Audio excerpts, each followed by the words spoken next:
ऐसा organic fertiliser जो organic भी हो, सस्ता भी हो और प्लांट्स को नुकसान भी ना पहुँचाए। हेलो एवरीवन, कैसे हैं आप लोग? अगर आपने गार्डनिंग स्टार्ट की है, तो आज का वीडियो आपके लिए काफ़ी काम का होने वाला है, क्योंकि आज हम लोग बात करने वाले हैं काऊ डंग लिक्विड कंपोस्ट। अगर आपने पार्ट 1 नहीं देखा है, तो अभी जल्दी से जाके देख लो। ऐसे ही और इंटरेस्टिंग गार्डनिंग वीडियोज़ देखने के लिए सब्सक्राइब कर लो। आज का वीडियो शुरू करते हैं। देखिए दोस्तों, आपको याद होगा कुछ दिन पहले हमने काऊ डंग लिक्विड कंपोस्ट प्रिपेयर की थी। वो कंपोस्ट अब प्रॉपर्ली फर्मेंट हो चुकी है, स्मेल भी इसकी माइल्ड हो चुकी है, न्यूट्रिएंट्स फुल्ली एक्टिव हो चुके हैं। बहुत लोग यहीं पर गलती कर देते हैं, कंपोस्ट बना ली लेकिन देने का टाइम और रेशियो दोनों गलत है। आज की वीडियो में मैं आपको दिखाने वाला हूँ कब देना है, कितना डाइल्यूट करना है और कैसे देना है ताकि फ्लावरिंग डबल हो जाए। सबसे पहली चीज़ जो है और सबसे इम्पोर्टेंट बात ये है कि जो ये काऊ डंग कंपोस्ट है, इसे कभी भी डायरेक्टली प्लांट को नहीं देना है। देखिए क्यों नहीं देना है, काऊ डंग कंपोस्ट जो होता है वो नेचुरली होता है, लेकिन इसका मतलब ये नहीं कि वो वीक होता है। लिक्विड फॉर्म में भी वो काफ़ी कंसंट्रेटेड और पावरफुल होता है। अगर आपने डायरेक्ट रूट्स के पास डाल दिया, तो प्लांट के बेनिफिट की जगह रूट बर्न्स हो जाएगी। रूट जब बर्न होती है तो प्लांट ऊपर से ग्रीन दिखता है, लेकिन अंदर से ग्रोथ रुक जाती है और फिर फ्लावरिंग भी नहीं आती। इसलिए डिल्यूशन बहुत ज़रूरी है। सही रेशियो, प्लांट सेफ रहते हैं और रिजल्ट भी फास्ट देखने को मिलता है। अगर गलत रेशियो यूज़ किया तो प्लांट की ग्रोथ स्लो हो जाएगी और डैमेज का रिस्क काफ़ी ज़्यादा बढ़ जाएगा। गार्डनिंग में हमें ये चीज़ हमेशा ध्यान रखनी है, ज़्यादा देना सॉल्यूशन नहीं होता है, सही देना सॉल्यूशन होता है। डिल्यूशन कैसा रखना है? ना कम ना ज़्यादा, बिल्कुल टेस्टेड रेशियो। मैंने इसमें क्या किया है दोस्तों, 1 मग काऊ डंग लिक्विड कंपोस्ट और 2 मग नॉर्मल पानी। चाहें तो और डाइल्यूट भी कर सकते हैं, लेकिन ये सफिशिएंट रहेगा। ये 1:2 का रेशियो बन जाता है। जो बिगिनर्स हैं उनके लिए भी सेफ रहता है और जो बड़े हमारे मैच्योर प्लांट्स हैं उनके लिए भी काफ़ी इफ़ेक्टिव रहता है। इस रेशियो से न्यूट्रिएंट्स जो होते हैं वो बैलेंस फॉर्म में सॉइल तक पहुंचते हैं और रूट्स को कोई शॉक नहीं लगता, ना ही रूट बर्न्स होती है। अगर आपके भी छोटे प्लांट्स हैं या रिसेंटली लगाए हैं, तो आपको डाइल्यूट करना बहुत ही ज़रूरी है। इससे रूट्स जो होती हैं वो आराम से न्यूट्रिएंट्स एब्जॉर्ब करती हैं, सॉइल के माइक्रोब्स एक्टिव हो जाते हैं, प्लांट ओवरऑल एक स्मूथ ग्रोथ मोड में चला जाता है। अगर आपके प्लांट्स बहुत छोटे हैं, रिसेंटली लगाए हैं, तो उसमें आप ये दे सकते हैं, लेकिन डाइल्यूट फॉर्म में ही। कौन से प्लांट्स को हम इसे दे सकते हैं? देखिए दोस्तों, ये है ऑर्गेनिक कंपोस्ट। तो आप इसे कोई भी प्लांट में दे सकते हैं, भले ही वो इंडोर हो या आउटडोर, कोई प्रॉब्लम नहीं है। सबसे हमने इसको फ्लावरिंग और फ्रूटिंग प्लांट्स में दिया है, उसके लिए यूज़ करा है। उनमें सबसे अच्छे तरीके से रिज़ल्ट हमें देखने को मिलता है। जैसे ऑरेंज का प्लांट है, चाइना ऑरेंज जो हमने लगाया था कुछ टाइम पहले, उसमें लगाया, मैरीगोल्ड, रोज़, अनार का प्लांट, गुआवा प्लांट, सब में दिया है थोड़ा-थोड़ा। इसका इफ़ेक्ट थोड़ा स्लो होता है, लेकिन लॉन्ग टर्म में ये प्लांट को स्ट्रॉन्ग करता है इंटरनली। फ्रूट ड्रॉप बिल्कुल ना के बराबर हो जाता है। प्लांट स्ट्रेस में भी बैलेंस रहता है। इसी वजह से कोई केमिकल फर्टिलाइज़र की इसमें ज़रूरत नहीं करती है। ऑर्गेनिक कंपोस्ट जो होती है, वही बेस्ट मानी जाती है। आपने वेजिटेबल प्लांट्स भी लगाए हैं, तो टोमेटो, चिली, ब्रिंजल, भिंडी, सब में यूज़ कर सकते हैं आप इसको। इसको जो देने का टाइम है, वो आपको सबसे ईज़ी चूज़ करना है। वो होता है सुबह। अगर आपने दोपहर की धूप में दिया इसको, तो भी रूट बर्न हो सकता है। गार्डनिंग में बहुत लोग यही चीज़ इग्नोर कर देते हैं। कंपोस्ट देने का टाइम जो है, वो सुबह जल्दी या फिर शाम को, जब धूप कम होती है और मिट्टी ठंडी हो। अगर आप तेज़ धूप में कंपोस्ट देते हैं, तो न्यूट्रिएंट सॉइल में एब्ज़ॉर्ब होने से पहले इवैपोरेट हो जाते हैं। इससे प्लांट को प्रॉपर न्यूट्रिशन नहीं मिलता और आपको लगता है कंपोस्ट का कोई इफ़ेक्ट नहीं हुआ।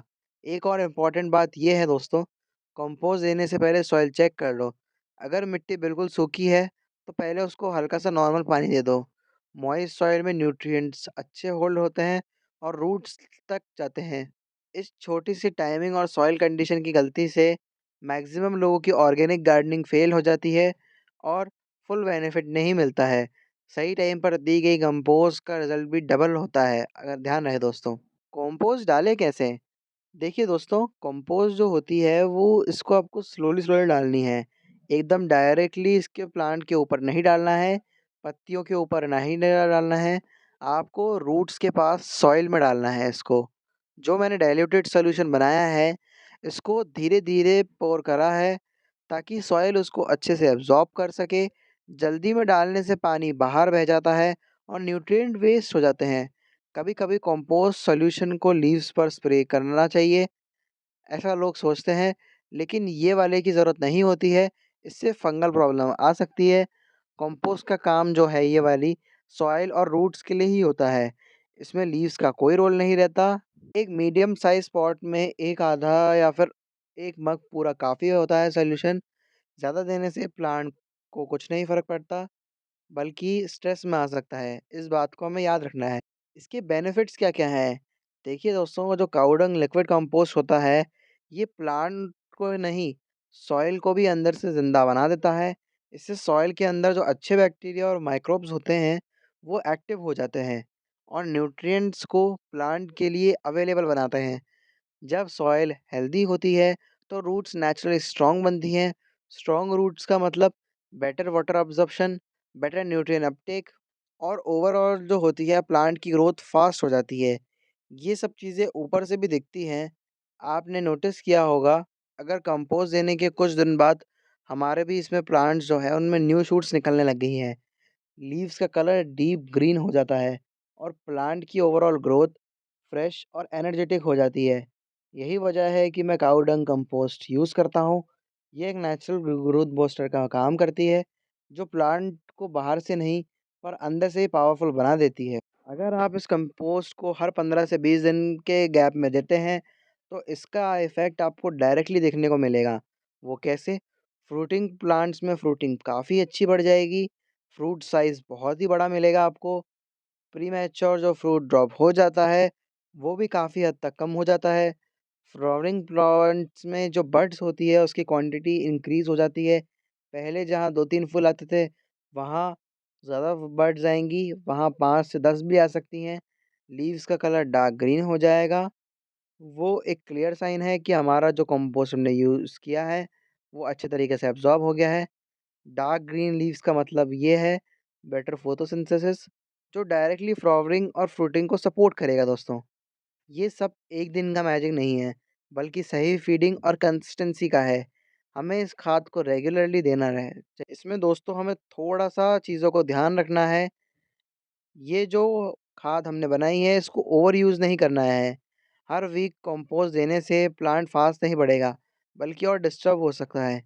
हमेशा 15 से 20 दिन का गैप हमें ज़रूर रखना है इसमें, ताकि प्लांट्स को न्यूट्रिएंट एब्ज़ॉर्ब करने का टाइम और उससे ही यूज़ करने के लिए प्रॉपर एब्ज़ॉर्ब करने का मिले टाइम उसको। ऑर्गेनिक फीडिंग स्लो होती है लेकिन लॉन्ग लास्टिंग होती है। अगर आपका प्लांट रिसेंटली ट्रांसप्लांट हुआ है, तो कम से कम 10 दिन का वेट करना है। ट्रांसप्लांट के बाद पहले अपनी रूट सेट करता है प्लांट, उसके बाद ही एक्स्ट्रा न्यूट्रिशन की ज़रूरत होती है।